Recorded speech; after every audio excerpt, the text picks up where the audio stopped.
How could you Rahul, এটা কি করে করলি তুই? দুতি, তুমি জানতে রাহুল এই পেপারে সাইন করেছে? তুমি জানতে?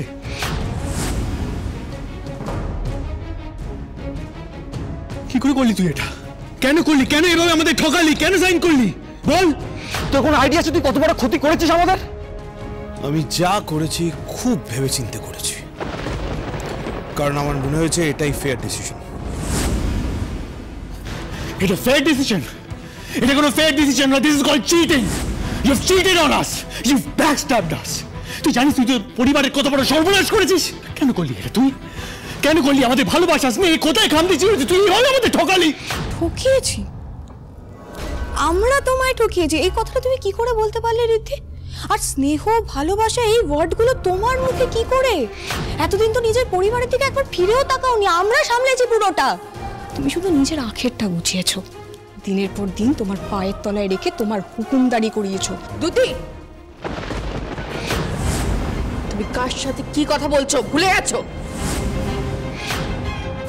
তোমাদের দুজনের কি মাথা খারাপ হয়ে গেছে? এসব কি করছো তোমরা? রাহুল, 20-22 বছর পরে তুই আবার আগের চেহারা ধারণ করলি কেন? মইনাকের নামে সবকিছু লিখে দিয়েছিস কেন? কি চাস?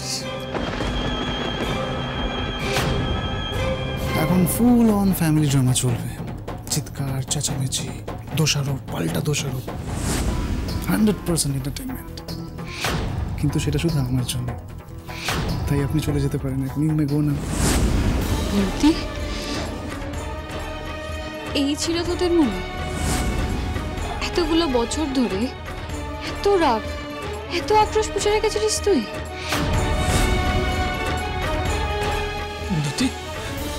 তুমি না এবারের বউ? খরিদ দিদি চলে যাবার পরে এতগুলো বছর তুমিই তো এই বাড়িটা সামলে এসছো, এই পরিবারটাকে সামলে এসছো। তাহলে রাহুলকে কি করে তুমি এই কাজটা করতে দিলে? দুটি, আমি জানতাম তোমার আমার উপর রাগ আছে, তুমি কোনোদিনও আমাকে মেনে নিতে পারো, কিন্তু আমার উপর রাগ থেকে তুমি এটা কি করলে? নিজের পরিবারের এত বড় ক্ষতি তুমি কেন করলে? চুপ করো তুমি। তোমার থেকে আমি কোনো কথা শুনতে চাইনি আর চাইও না।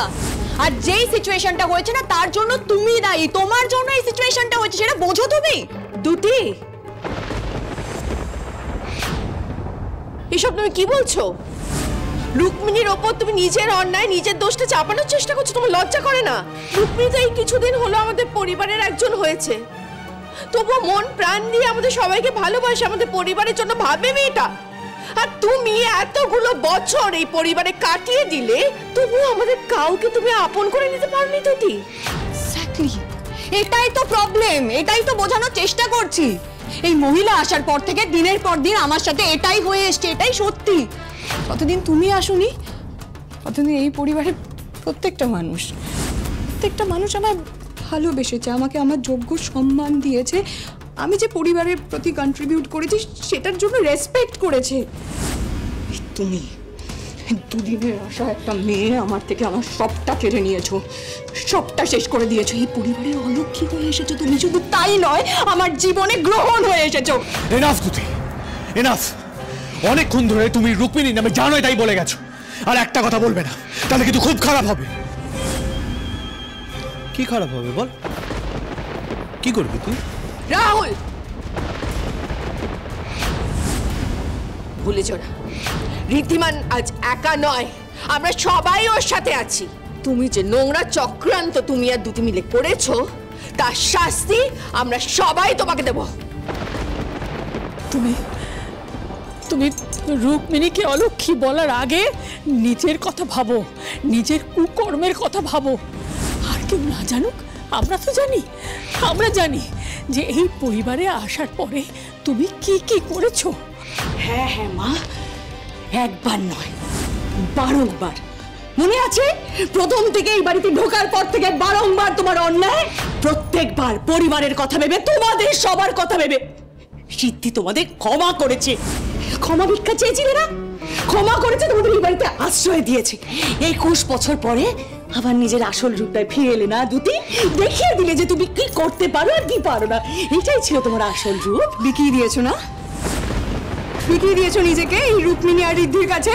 সেই জন্য তো গুনে গুনে শুধুমাত্র আমার খারাপ, আমার দোষ সেগুলো মনে রেখেছো।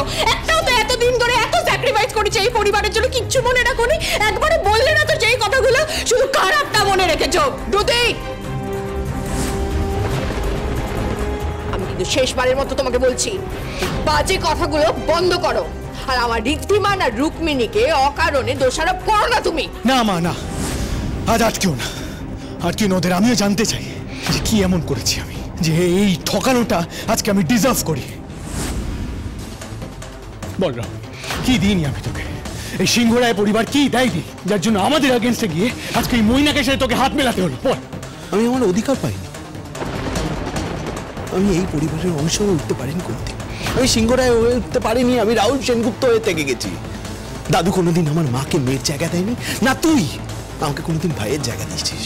তুই মুখে বলে গেছিস আপন আপন আপন, কিন্তু ট্রিট করেছিস পরের মতো। তারপরে জিজ্ঞেস করছিস কি পাইনি? You tell me. আমি এত বছর এ বাড়িতে তোর দাস হয়ে মাতার মতো করে আমরা কি পেয়েছি? দাস হয়ে মাথা? Oh God, I don't believe this. Seriously, Rahul, তুই আজকে প্রমাণ করে দিলি যে 21 বছর আগে তোকে তোকে ফরগিভ করে আমি জীবনে সবথেকে বড় ভুল করেছি। আমি ভেবেছিলাম তুই চেঞ্জ হয়ে গেছিস, কিন্তু তুই প্রুভ করে দিলি যে মানুষ কখনো চেঞ্জ হয় না, বদলাতে পারে না। আমি ভেবেছিলাম আমার ভালোবাসা, আমার বিশ্বাস তোকে বদলে দেবে। No, clearly I was being a fool. আর দুতি যেখানে তোকে তোকে বোঝানো উচিত ছিল, তোকে ঠিক রাস্তা দেখানো উচিত ছিল, দুতি সেখানে তোকে এই ভুলগুলোতে তোকে সারা জীবন সাপোর্ট করে গেছে। তার কারণ দুতি নিজে চেঞ্জ হয়নি। টাকা পয়সার সম্পত্তির লোভে ও নিজে সব ভুলে গেছিল। She has also been the same. আর এই টাকা পয়সা সম্পত্তির লোভে দুতি নিজের বোনের ক্ষতি করার চেষ্টা করেছিল। আমার বোনের সবচেয়ে বড় ক্ষতি তুমি করেছো, আমরা নই। আমার বোন দিনের পর দিন এই পরিবারের জন্য স্যাক্রিফাইস করে গেছে। ইভেন তোমার সন্তানের জন্ম দিতেই ওর মৃত্যু হয়েছে। আশা করছি তুমি এটা ভুলে যাওনি। আর তুমি কি করলে? ওর জায়গায় একটা দুদিনের মেয়েকে বিয়ে করে আনলে এই বাড়িতে। শুধু তাই নয়, আমার বোনের ঘরে তাকে জায়গা দিয়েছো। লজ্জা করছে না তোমার? আমি যদি নিজের স্বার্থ বুঝে থাকি না, তুইও চিরজীবন নিজের স্বার্থই বুঝে এসছিস। তুই খালি নিজেরটাই বুঝিস। নিজের ছেলের বিয়ে, বাড়ি, ব্যবসা সবকিছু নিজের কুক্ষিগত করে রেখেছিস সারা জীবন। এসবে আমাদের কি রাইট আছে বল? এ বাড়িতে যা হয় সবকিছু তোর ডিসিশন। একটা কথা কান করে চলে রাখ, আজ অব্দি দাবাই নিজের সিদ্ধান্ত না কোনো নিজের ভালোর জন্য নেয়নি। এই বাড়ির প্রত্যেকটা মানুষকে ইকুয়াল রাইট দিয়ে এসছে, সেটা তুই দেখতে পাসনি। এমনকি নিজের জায়গা ছেড়ে তোকে পাওয়ার অফ অ্যাটর্নি দিয়েছিল, এদিকে টাকা আমার দিকে। তুই কি করলি? ওর বিশ্বাস, ওর ভরসা সব ভেঙেছে চিটার। কুনাল, তোর আজকে যা বলা আছে বলে নে, কিন্তু তুই একদিন বুঝবি ঋদ্ধি নিজেরটা ছাড়া কিচ্ছু বোঝে না। রুক্মিণী তো তোকেও ঋদ্ধির মতো। অনেকক্ষণ ধরে সহ্য করেছি। তুই রুক্মিণী নামে যা নয় তাই বলে গেছিস, কিচ্ছু বলিনি। কেন বলিনি জানিস? কারণ রুক্মিণী বাধা দিয়েছিলেন। উনি তোর দুতির মনে নিজের জায়গা করতে চেয়েছিলেন, কিন্তু তোরা তো ওনার ভালো ইন্টেনশনটা দেখবি না, তোরা খালি মানুষের খারাপটাই দেখতে পারিস। কেন বাধা দিয়েছিলেন জানিস? কারণ উনি চাননি ওনার জন্য যাতে আমাদের ভাই বোনদের মধ্যে কোনো ঝামেলা লাগে, কখন উনি চাননি। কিন্তু তোরা ওনার এই ভালো ইন্টেনশনটা দেখতে পেলি না, তোরা খালি খারাপটাই দেখলি। But that's enough now.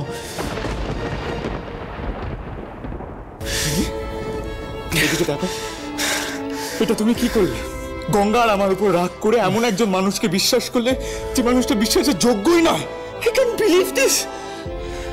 আর জি, সব তো ঝামেলা মিটে গেছিল, অপরাধী ধরা পড়ে গেছিল, তাও তোমার রাগ কমলো না। আর এই মীনাক্ষী সিংহরায়কে তো আমি চিনতামও না, তখন জন্মাইও নি।